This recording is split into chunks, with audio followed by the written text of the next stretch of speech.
মোহাম্মদপুর থেকে ফরিদপুর সংক্ষেপে কোন পথ দিয়ে যাওয়া যায় সেই পথ দিয়ে আজকে আমি যাব এবং আপনাদের সঙ্গে শেয়ার করব। বিসমিল্লাহির রহমানির রহিম।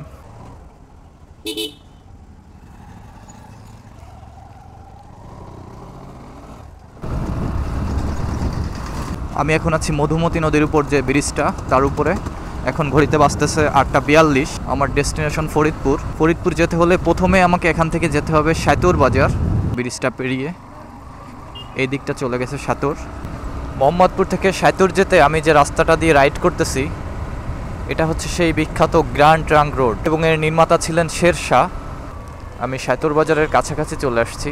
সামনে সাঁতর রেল ক্রসিং এবং ওই যে সাঁতর রেল স্টেশন। এখান থেকে ডান দিকে চলে গেছে বোয়ালমারী এবং বাঁ দিকে এটা চলে গেছে ফরিদপুরের দিকে। সাঁতর বাজার একটা ঐতিহাসিক মসজিদ আছে, এই যে সেই মসজিদের গেট। আমি এখন ক্রস করতেছি মুজুরদিয়া বাজার। সামনে সুন্দর একটা ব্রিজ আছে, হচ্ছে মুজুরদিয়া খাল, আর এই খালের উপরে এই ব্রিজটা। ফরিদপুর যেতে পথে এই জায়গাটার নাম হচ্ছে কাদেরদি, আর এটা হচ্ছে কাদেরদি কলেজ, যেটা বোয়ালমারী উপজেলা ফরিদপুর জেলার অন্তর্গত। আশেপাশের এলাকার মধ্যে এই কলেজটা অনেক নাম করা। আচ্ছা, আমাকে তো বাইকে ফুয়েল লোড করতে হবে, ভুলেই গেছিলাম।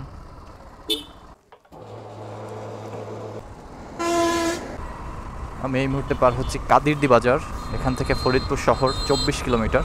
ফরিদপুর যাওয়ার পথে রাস্তার পাশে সম্ভবত লিচু বিক্রি হইতেছে এখানে। চাচা, কত করে বিক্রি করতেছেন? 250। এই বাগানের লিচু? পাশেই লিচু বাগান, বাগানের পাশেই লিচু বিক্রি করতেছে। 250 টাকা করে চাচ্ছে, হয়তো বা দামাদামি করলে একটু কম নিতে পারে। এটা হচ্ছে জাহাপুর বাজার, আর পিছনে যে লিচু বাগান এটা হচ্ছে জাহাপুরের লিচু বলে ওখানে। আমি এখন যে জায়গাটাতে আছি এখান থেকে বাঁ দিক দিয়ে গেলে মাইজকান্দি, অর্থাৎ আপনি যদি বাসে করে ফরিদপুর যেতে চান তাহলে এই দিক দিয়ে যেতে হবে, বাট শর্টকাটে মারতে হলে ডান দিকের এই রাস্তাটা আপনাকে বেছে নিতে হবে। আমার কাছে যেহেতু বাইক আছে সেহেতু আমি শর্টকাটেই যাব। চলুন যাওয়া যাক। তো যারা মোহাম্মদপুর, বোয়ালমারী, আলফাডাঙ্গা এই দিক থেকে ফরিদপুর যেতে চান, বিশেষ করে বাইক, অটো অথবা ভ্যানে, তাদের জন্য সবচেয়ে সংক্ষিপ্ত রাস্তা হচ্ছে প্রথমে সাঁতর বাজারে আসতে হবে। সাঁতর বাজার থেকে নড়িখালি মোড় নামে একটা জায়গা আছে, ওখান থেকে ডান দিক দিয়ে চাঁদপুর বাজার হয়ে কানাইপুরের কাছাকাছি যে উঠতে হবে, এবং এই রোডটাই সবচেয়ে সংক্ষিপ্ত। আপনি যদি বাসে যান তাহলে এই রাস্তা দিয়ে যাওয়া সম্ভব না, কারণ বাস যাবে হচ্ছে মাইজকান্দি হয়ে ঘুরে, সেক্ষেত্রে কিছুটা পথ বেশি অতিক্রম করতে হবে।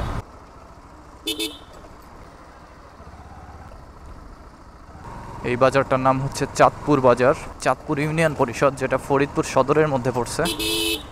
এখান থেকে আমি বাঁ দিকে যাব, ডান দিকে সম্ভবত ফরিদপুরের অন্য অন্য উপজেলায় চলে গেছে, বাট আমি যাব বাঁ দিকে। বড়ঘাট বাজার পার হচ্ছে এখন।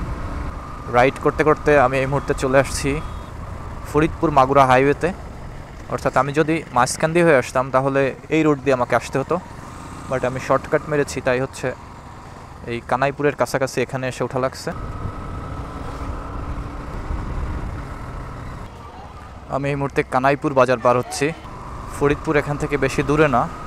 আমি চলে আসছি রাজবাড়ি রাস্তার মোড়ে। এখান থেকে পদ্মা সেতু 60 কিলোমিটার এবং দৌলদিয়া ফেরিঘাট 28 কিলোমিটার। রাজবাড়ি রাস্তার মোড়ে এসে পৌঁছালাম। এখন ঘড়িতে বাজে 9:34। এই দিক দিয়ে চলে গেছে দৌলদিয়া ফেরিঘাট এবং এখান থেকে ডান দিক দিয়ে বাইপাস হয়ে চলে গেছে পদ্মা সেতু। সামনের এই রাস্তাটা চলে গেছে ফরিদপুর শহরের মধ্যে।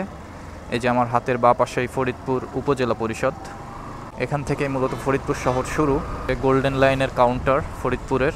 তো এই ভিডিওতে আপনারা দেখলেন মোহাম্মদপুর থেকে শর্টকাটে কোন রাস্তা দিয়ে ফরিদপুর আসতে হয়। এই ভিডিওটা এই পর্যন্তই, দেখা হবে অন্য কোনো ভিডিওতে।